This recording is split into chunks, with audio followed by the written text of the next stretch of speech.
All right. Let's get into our big one here. It's the practice squad. We're talking about practice here, guys. Practice, yeah. And there's been a lot of moves, guys. So we thought about doing an episode for you guys here Tuesday night, give you guys the initial practice squad, but stuff has changed so much that we wanted to give it a second for some things to calm down and give you guys an accurate description of who's going to be on this practice squad here before we have to do 5 more episodes to let you know what the changes going on at that point. Because this stuff is changing almost hourly at times here. So we're definitely have to do more episodes on this. Probably, because there'll be changes throughout the season even. So first up, we got Robin and mine's favorite here, the guy we have a special place in our heart for. Turbo time. So he's back at wide receiver. Isaiah Hodgins, the playoff hero from 2022, is back. Miles Boykin, the veteran who's really good at special teams, and I'm kind of shocked they didn't put him back in the roster just to replace Adams when he got hurt. Boykin, you just love the name, don't you? At tight end, Lawrence Cager back on the team again. This will be his 3rd season here with the Giants overall. Let's see if he can crack the roster at some point. Offensive line, Jimmy Morrissey, the center, Joshua Miles, and Marcellus Johnson, the undrafted rookie free agent we got from Eastern Michigan there. Defensive tackle, Casey Rogers, the undrafted rookie free agent we got from Oregon this year. Tomon Fox at the edge position there, / linebacker. Tomon on it. What does the Fox say? I get to practice. Tomon. And then another linebacker here, but this is a middle linebacker here, KJ Cloyd, who is the star from the last preseason game there against the Jets, who had 16 tackles. I mean, guy was just all over the place there, but was promptly cut. What I thought was kind of a shocker there. I thought he might have made the roster because of that one game there, but no, they cut him, and luckily he cleared waivers, and he's on the practice squad. I would not be shocked to see him at some point.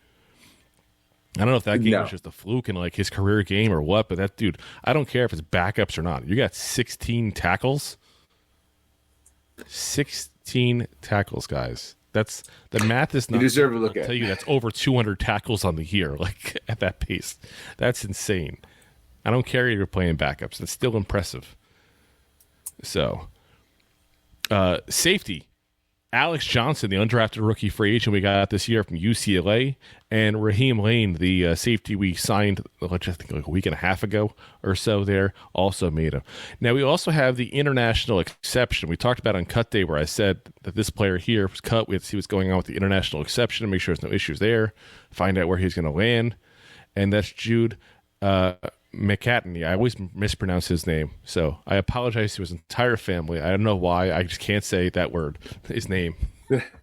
But he's the guy who was the kicker over at Rutgers. That was the guy who, like we said, lost the kicking job at Rutgers his last year. I thought this was the plan from the get-go, potentially with him. Why would you bring in a guy who couldn't even hold a job in college? But he gets to take that spot as a as a guy in the international exception. So he doesn't count against the roster. He's like an extra practice squad guy we're allowed to have as the, NFL is trying to promote international, spread of this game here. We did get a couple of new guys added onto the practice squad. So first off, we got cornerback Art Green, who was an undrafted rookie free agent signed by the Broncos in 23, spent last season on their practice squad. Rumor was they wanted him back in their practice squad this year, too. So he chose, that means, if that's true, he chose to come to the Giants as opposed to staying on the Broncos. If you guys remember last year, Tommy DeVito was offered places of where to go, and he elected to stay with the Giants. I know the Patriots were big on him and wanted to bring him in, but he elected to stay with the Giants, and obviously that worked out in his favor there as he got to be a star. For at least got to be a star. He put a little bit of salt in that sauce. We also got Elijah Garcia, another undrafted rookie free agent back in 22, who was signed by the Rams, was cut before the season, spent 22 and 23 with the Broncos there. Another ex-Bronco. Played 7 games the whole the last 2 years there with them, mostly obviously being on the practice squad. Linebacker Ty Summers, another ex-Packer. It's been Packers and Broncos people we got going on this roster. I'd say. I'm okay with the Packers part, considering they win, but the Bronco part I'm not so sure on. They did a lot of losing. 7th round pick from the Packers back in they did a lot of losing. 7th round pick of the Packers in 2019, 67 career games, 1 start, 1,316 of his 1,521 snaps have been on special teams, guys. This guy is a special teamer, 100% all the way. He's not. He's like a poor man's version of Carter Coughlin. Like, do not expect to see this man on defense. And if you do, he'll be taken off rather quickly. That's not his role. Yeah. But hey, again, special teams are important. We're definitely not the podcast that says special teams don't matter. They're not the most fun to talk about. They're not the most exciting to watch sometimes, but they matter. And you know when they matter? When they mess up, because that's when everybody cares all of a sudden about special teams. Before that, everybody's like, a special team's so boring. You fumble one punt we don't need special. Or 2 punt returns. You know, how boring was special teams, guys, when that Seattle game back in 22? Just saying, we couldn't stop talking about it. One last guy, we got Duke Shelley, 6th round pick of the Bears back in 2019. Shelly. 52 games, 11 starts under his belt. Spent the camp with the Vikings, but was waived. Now, I don't know about you, Rob, but I'm a little concerned about the fact that we're getting a hand-me-down from the Vikings. Yeah, there's a lot of conflation there because, I mean, at least, well, yes and no, because, listen, we can talk about the Giants secondary and the corner position through a blue in the face. At least they're trying to make moves with players that possibly could throw a challenge to some people. I don't know.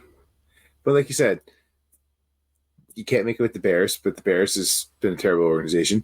And, I mean, the Vikings situation is just, I don't know. That's what scares me. Look at this. Put my hands up. Already a starting corner. I believe it was an ACL. They have a rookie. They I don't know. I don't call him a starter, but they had a rookie that really died in a car crash. Not trying to make light of it, but I'm just saying you have a team that lost 2 people they were counting on in that corner room, and you couldn't make it. You know, that's an issue. That's an issue, guys. So, but overall, practice squad. Here's what you can tell what we're doing. We're getting wide receivers. We're getting offensive linemen. We're getting secondary help, linebackers. You know, the key positions are pretty much all covered. The only thing we don't have is no quarterback in there. If you like that clip, then you will love the full episodes too. Find us on your favorite podcast app and look for us on all your favorite social media platforms. Thanks so much. Please, I'm begging you. Please